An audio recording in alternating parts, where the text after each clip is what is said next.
Help me welcome Markel Hutchins. I'm so thankful and grateful to God that the fire that lights the torch that Dr. Lowry has, God still creates those fires. And He's given me that kind of burning desire within. I'm so thankful and grateful to God to be here tonight.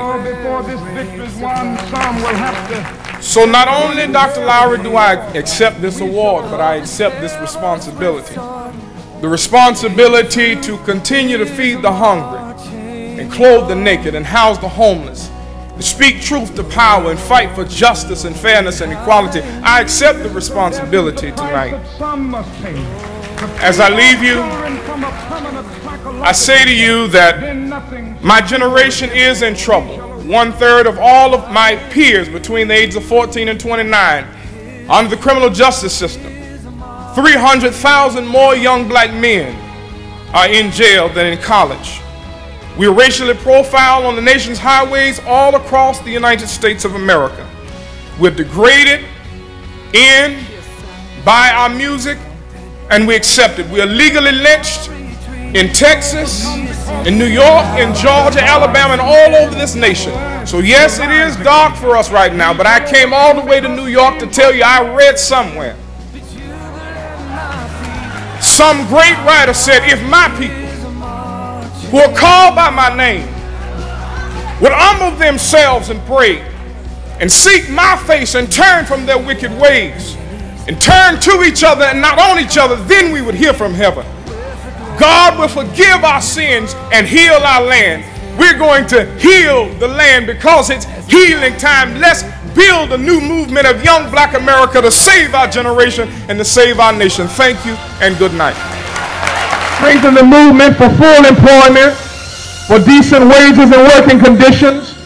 We must be committed to speaking out against substandard wages for teenagers, against the prison industrial complex, against sweatshops, the enslavement of undocumented workers, and runaway plants and unfair trade policies that rob American workers and their families of jobs and incomes. Candidates, my challenge to you tonight is to remain committed to trumpeting the call for an increase in the minimum wage, to defend affirmative action, to provide genuine health security for every American, to call our lawmakers in Kentucky and around the nation to make an investment in education a higher priority than investing in war and destruction. That's my challenge to you, Kentucky.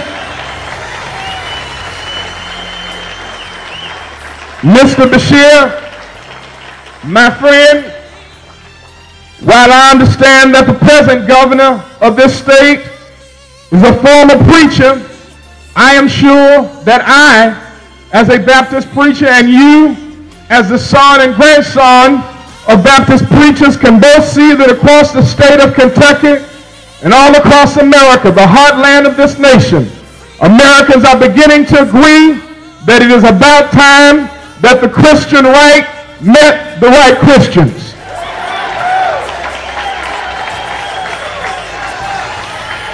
It's about time.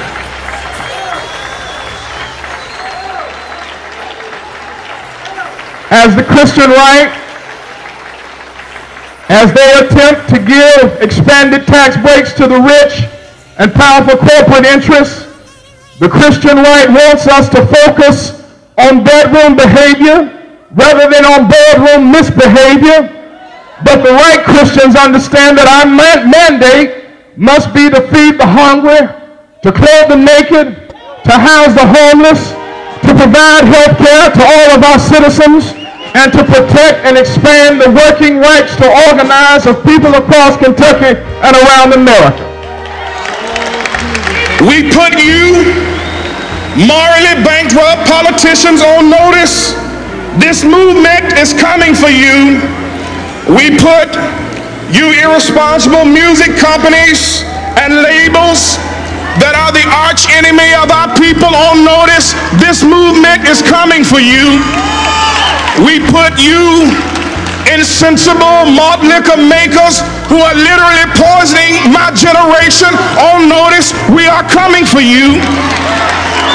We put you dastardly and racist, and yes, I said racist, warehouses of young black men that profit from our incarceration. We are coming for you. It was my mother who called me and she said, Markel, come home right away. And I said, why, Mama? She said, we have a pipe bomb in the mailbox. When I got home, Mrs. King, the bomb squad had blocked off my street. My mama came to me with tears running down her face. She said, Markel, baby, do you think it's worth it? She said, you're out there marching all by yourself. Do you think it's worth it? She said, most in your generation are not concerned about Dr. King's message. Do you think it's worth it? Mama said, more young black men are in jail than in college. Do you think it's worth it? I had to look my mother in her face with tears running down her eyes and say, Mama, I don't know. But then, Brother Damu, my mind went to another young man by the name of Ezekiel, whom God had assigned a difficult task. God told Ezekiel to go into this valley, and there he found some dried bones. God asked Ezekiel a question. He said, can these bones live? Ezekiel responded to God the same way I responded to my mother. Ezekiel said, God, I don't know, but you know, and I'll do what you tell me to do. God said, all right, Ezekiel, I want you to preach to the bones. Ezekiel preached to the bones, and the bones came together. God told him, said, now stop preaching to the bones and start preaching to the wind. Ezekiel called on the north, south, and the east winds, and God breathed life into those bones. When the dried bones of Coretta Scott King get together with the dried bones of Markel Hutchins and Mark Thompson, when the dried bones of Al Sharpton and Jesse Jackson get together with the dried bones of Mark Thompson, when the dried bones of the Arabs and the gays get together with the dried bones of the Jews, God will breathe life into the movement. We will change our nation. We will save our generation.